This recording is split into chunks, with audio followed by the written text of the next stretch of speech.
Lorraine Cox, who is 32 years old, is the woman who is seen walking in this video.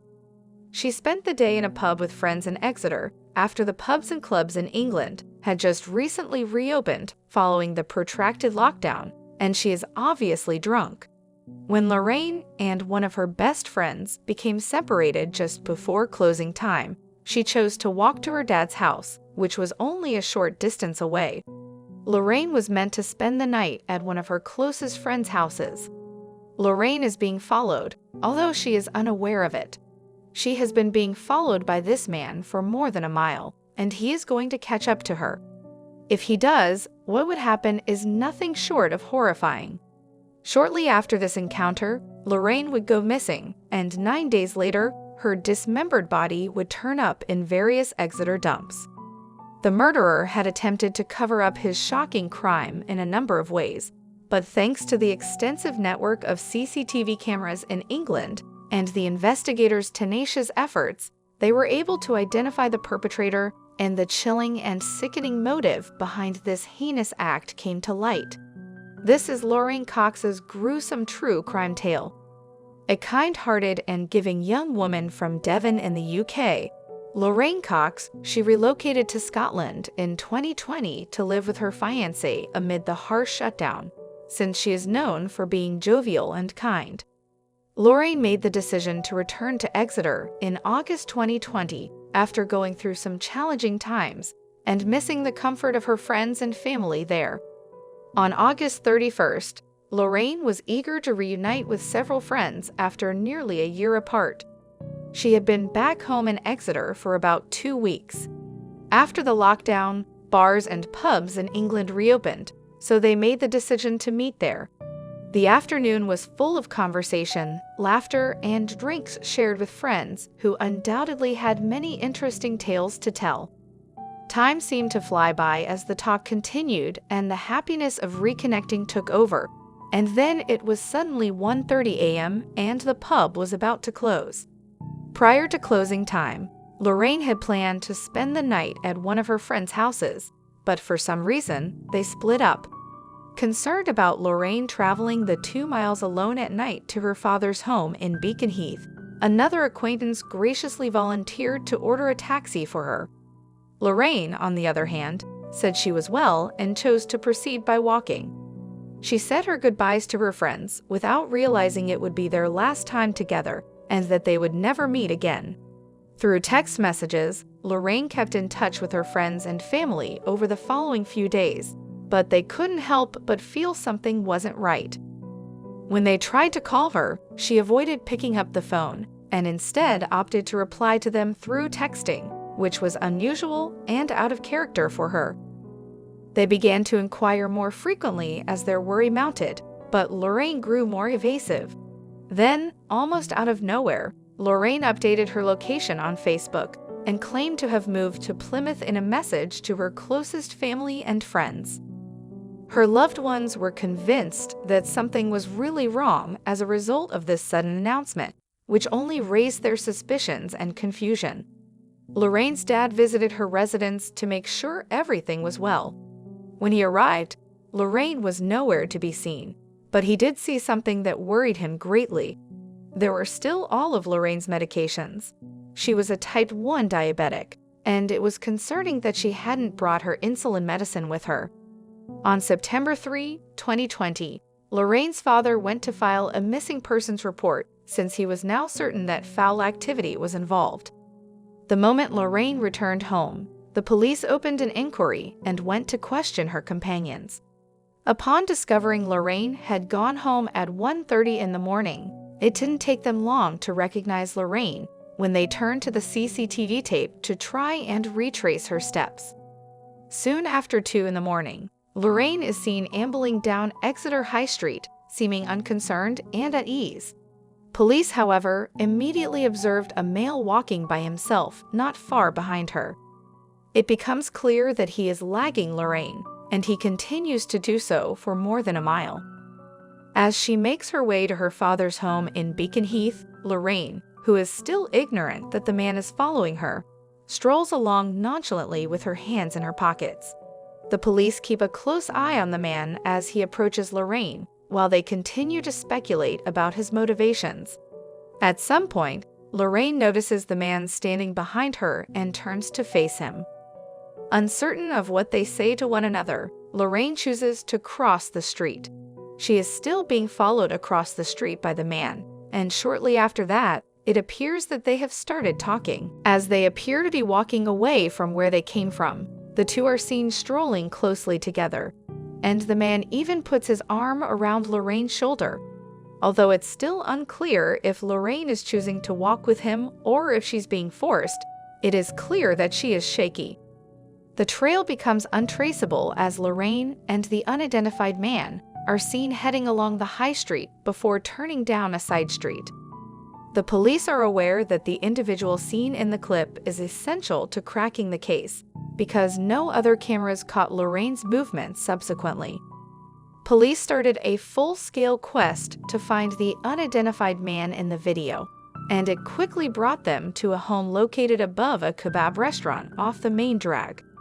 Shortly after Lorraine passed the shop, they saw the unidentified man leave this establishment, and he started immediately following Lorraine. When police arrived at the alleged residence, they spoke with a 22-year-old guy who claimed to be Christopher Myers. He originally denied ever seeing Lorraine, but when they had the CCTV footage in hand, they quickly detained him and charged him with kidnapping, which was later changed to murder. Police discovered dismembered body parts, including human limbs and legs, after checking the garbage in the alleyway behind his building. Later, it would be established that this belonged to Lorraine Cox. In the alley, the police would also discover Lorraine's phone, clothes, and duffel bag.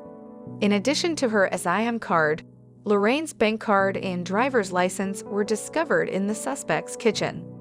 The suspect had a mountain of evidence against him, and when the police looked a little closer, they found that he had lied about his identification and that his name wasn't Christopher Myers. He told authorities that his real name was Azam Mangori and that he was an immigrant from Iraq after realizing that the work was over. He claimed to be a gay man who had fled to the UK because his sexual orientation would have resulted in his execution in Iraq.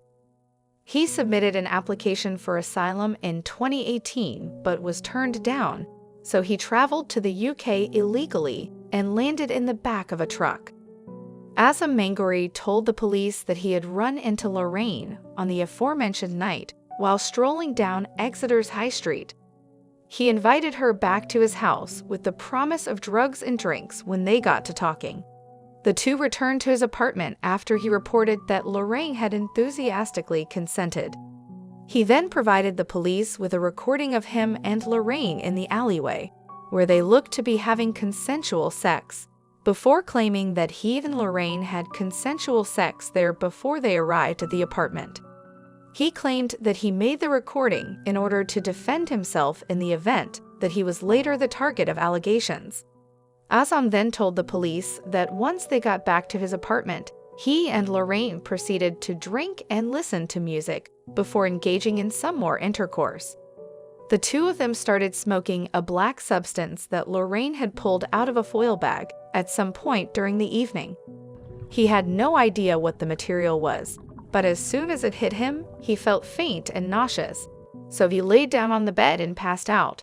He claimed that after some time passed, he awoke and saw Lorraine unconscious on the floor.